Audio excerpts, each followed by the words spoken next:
James Gunn dropped some huge news on Monday this past week. That Superman movie is coming really quickly, so much so that he put his big old script on the table and was like, guess what? This is what my movie's going to be about. This comes to us from Games Radar. They say Superman 2 writer director James Gunn has offered up the first look at the script of Man of Tomorrow. Only the cover page has been shown. It features an anatomical illustration of a cross section of a human head, including, of course, the brain. As you can see above, this is the picture written by James Gunn. Superman created by Jerry Siegel and Joel Shuster. Draft 2.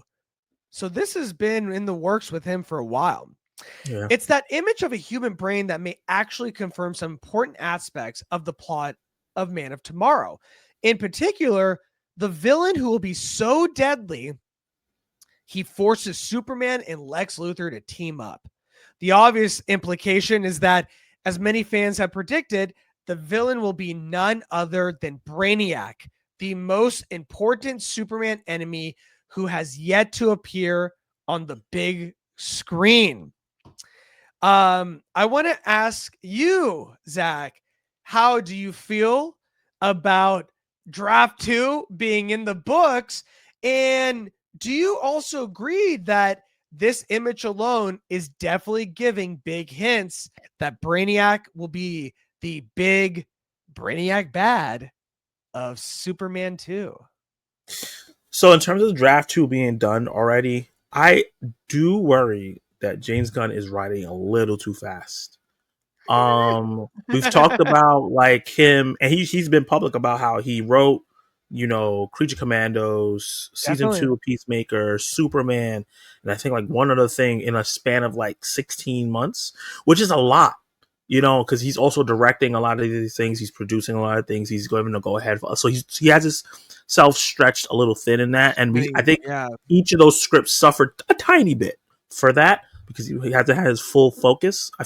I can't particularly speak for Peacemaker season 2 because I haven't watched it directly, but people I trust have said that the beginning of it seems a little sloppy, and now it's revving up towards the back end. I agree. It was clunky. Yeah, so I could see where maybe he's stretching himself in, but now he's not writing anything else but this. So I'm excited to see how this comes together with his full force and focus, just writing this while he does his other duties. But I do think it's really, really fast. Like Superman just came out. The fact that he already has the second go already and the movie's coming out, I'm hoping that is amazing, right? Yeah. I do think that James Gunn doesn't just do things for nothing. And I'm like, this has to be his Brainiac. People have been asking for Brainiac since Man of Steel.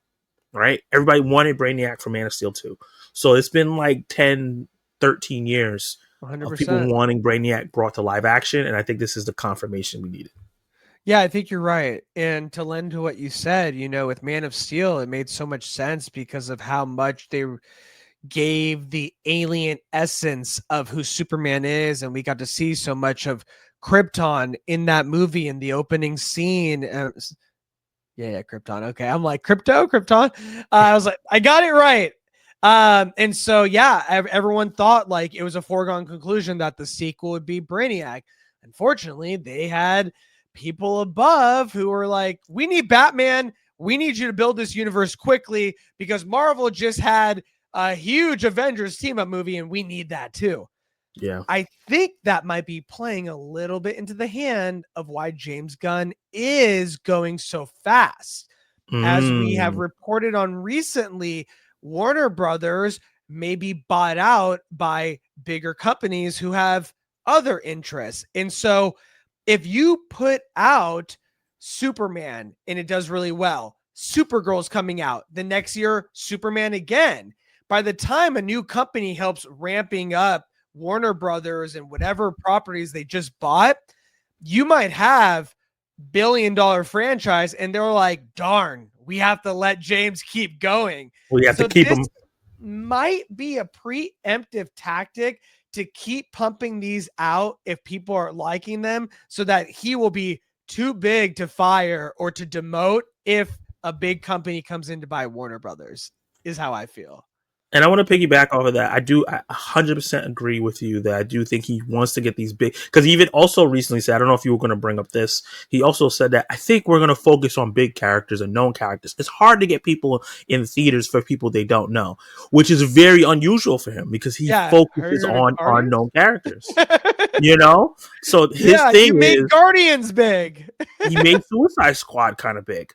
You know what I mean? He made it better. Yeah, and then Peacemaker as well. It's not a household name, but like that's not even a D-list DC hero. That is almost. Bro, I have a Peacemaker figure because of his representation of that character.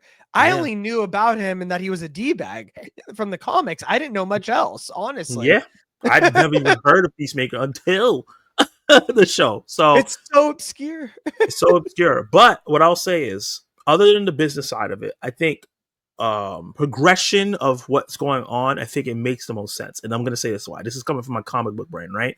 We have Superman, and a lot of what happened with Superman is that what he thought his world was is not what it is, right? And the reason why I think that he's gonna continue to deconstruct what we think Krypton, what is Kryptonians in this version of the world is. And I think when you go to Supergirl, I think that's going to continue to happen, right? Because she didn't grow up on Earth. So she's going to be more of an a-hole maybe than Sue Clark is. Yeah. Thanks for watching Supergirl, my dog, bitch. Yeah. Like she doesn't have that attitude. She has the conquering attitude. She has the kind of a Z, not Z warrior, from Dragon Ball Z, Saiyan attitude, you know? Yeah. And I think that she will end up if her movie does really well, I think she will end up being in Man of Tomorrow. Why I think it's important to have Brainiac, because in the comics, Brainiac often has her people on his ship. Yeah, I did want to say, several details have been added to Brainiac's canon over the years. Yeah. Notably, the idea that the AI is of Kryptonian origin, or at least has a connection to Krypton. Yeah. And that he's often teamed up with Lex Luthor only to betray him again and again. Over and over, yeah. And then most relevant for Man of Tomorrow is Brainiac's backstory in My Adventures with Superman Season 2, in which the sinister AI carries out Krypton's conquest of the galaxy, manipulating Supergirl into raising the worlds he targets to the ground, kind of like the Herald of Galactus in a way. Yeah. The biggest twist is that in that show, Brainiac is actually responsible for destroying Krypton when the planet considered ending its warlike ways. Yeah. So given that James Gunn's Superman film included the revelation that Kal-El's parents sent him to Earth with the intent to conquer the planet, it seems very possible that these ties will exist in the new Superman if they really do use Brainiac. Yeah, and then Timmy said it really well in the chat. He said the Kandorians are most likely going to be a sect that he has. Yes. We've seen that in the Superman animated series. We've seen it in the comic. These are the people that's where Supergirl's people.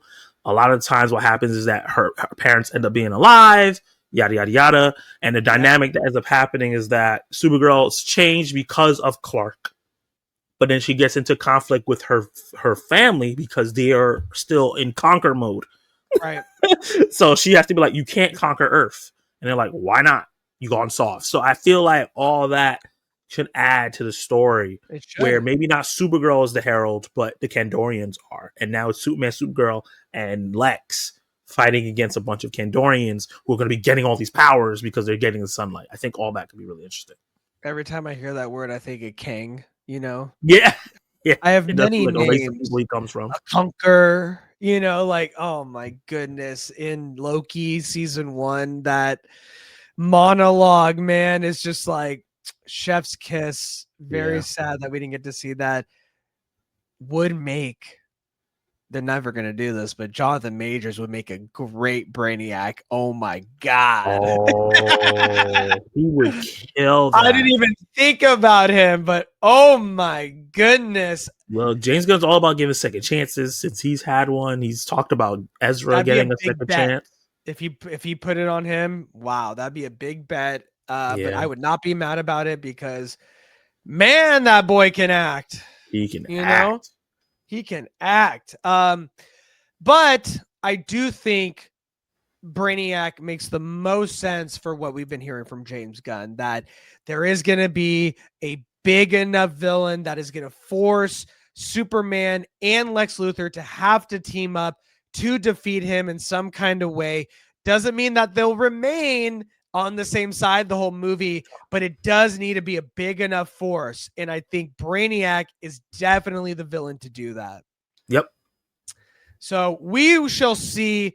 Let me know what you guys think. Are you excited for Man of Tomorrow? And do you think that this picture is saying Brainiac's coming and he's coming in 2027?